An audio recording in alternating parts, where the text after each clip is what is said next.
This episode of the Fiction Writers Podcast is brought to you by How to Write a Novel That Sells. Do you dream of writing a best-selling fiction novel? With the right tools, you could get there sooner than you think. Visit www.howtowriteanovelthatsells.com and unlock the secrets to writing compelling fiction taught by international best-selling author Lana McAra. Welcome to the Fiction Writers Podcast with Lana McAra, where you will discover tips, tricks, and ideas for fiction that is #unputdownable. Here you'll find new energy, new perspectives, new resources, and new ideas that will spark your creativity into a blaze of brilliance. It's easier than you think. Be sure you visit our website at www.fictionwriterspodcast.com. While you're there, subscribe to us via your favorite network. Now, get out your notebook, tune in, and let's get started. In the past, you could not get published without an agent. Is that really true today? That's what we're going to talk about. My name is Lana McAra, and welcome to the Fiction Writers Podcast. Tips, tricks, and ideas for fiction that is #unputdownable. When I first started writing, and I was published in 1996 for the first time, agents were not really that important. I mean, you could get one if you wanted to be part of the big five in New York, the big traditional publishers in New York. You needed an agent, but there were a lot of smaller publishers that would take your manuscripts without an agent.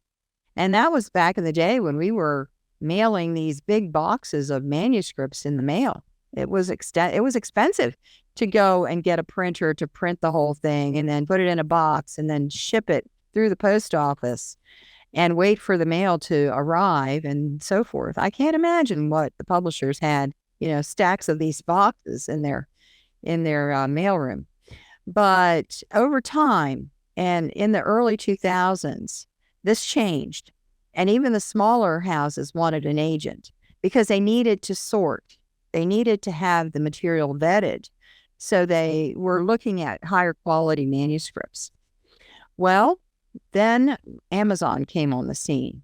And Amazon eventually got to where they would let people put their books up on Amazon directly. Didn't even have to be vetted or approved by anyone. You could put your books up, put it out as a Kindle book, and you're there. You're online. You're published. They'll even print the book. When print on demand came, the technology came forward. And so this gave an option without an agent. So over time, things have morphed. And now we have three kinds of publishers. We have the independent or the self-publishing, where basically your manuscript is loaded into a service such as Amazon or one of these others.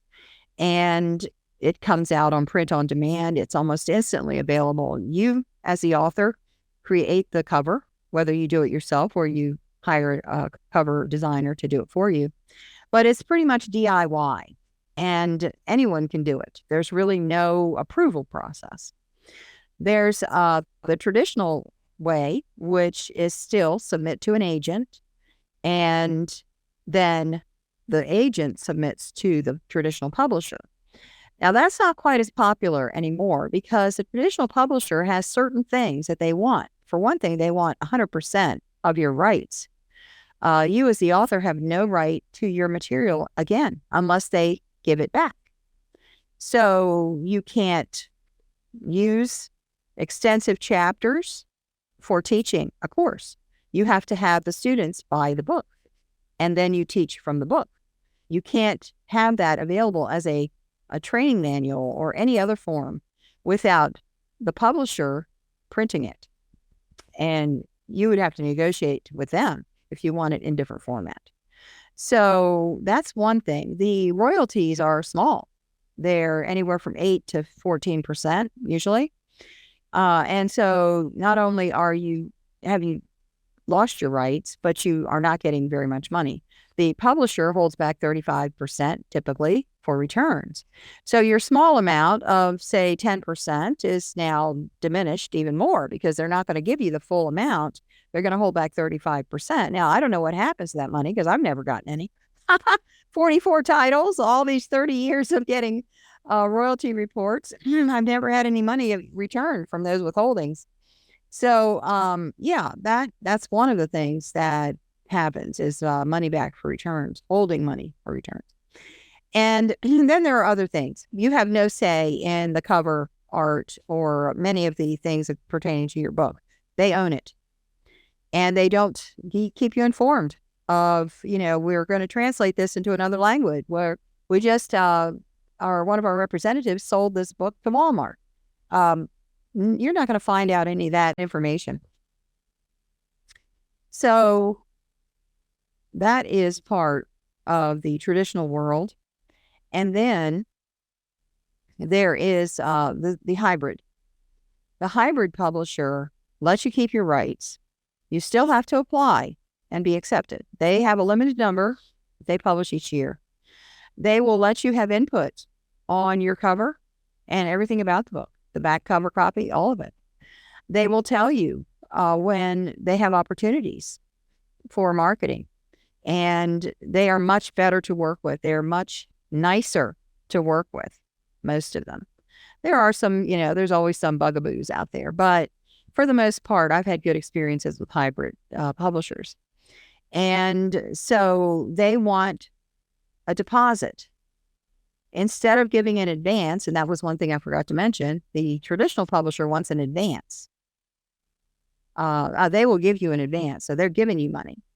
But the hybrid publisher wants an advance. Okay, they want a deposit.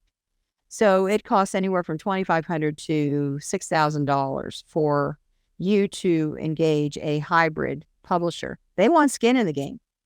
They need their costs covered. And so this is the new model for publishing. I love hybrids. I work with hybrids totally. Do you need an agent for hybrid? No, you don't. You can submit directly. And so now the question is, what do you want? Do you need an agent? Well, if you want to self-publish, you don't. If you want a hybrid, or go with a hybrid publisher, probably not. There might be a few out there that want an agent. I haven't heard of any.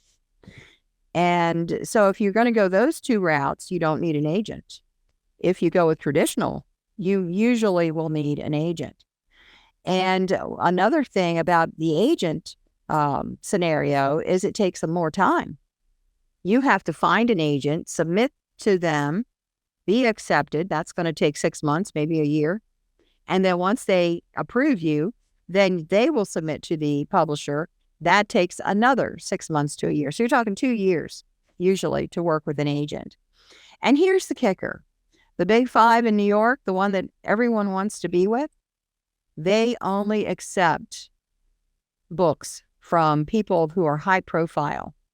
You have to be a sports star or a movie star or a politician, a successful politician, or someone with a platform that's in the millions in order for them to look at you anymore. So if you don't have that kind of a platform, that kind of reach, you might as well save your time because that's who they're looking for. And I don't qualify. 44 books, 1 million copies sold. I do not qualify for the big five myself. But who cares? Let them do their thing. We have options now. We have better options than we had when I was starting out. So find yourself a place to live. Decide what you want. Do you need an agent? Maybe not. I hope that helps you today. This is Lana McAra. See you next time. Thank you for tuning into the Fiction Writers Podcast with Lana McAra, where we share tips, tricks, and ideas for fiction that is #unputdownable. Remember to visit our website at www.fictionwriterspodcast.com and enjoy even more great episodes like this one. Again, while you're here, subscribe to us via your favorite network. We look forward to seeing you next time on the Fiction Writers Podcast.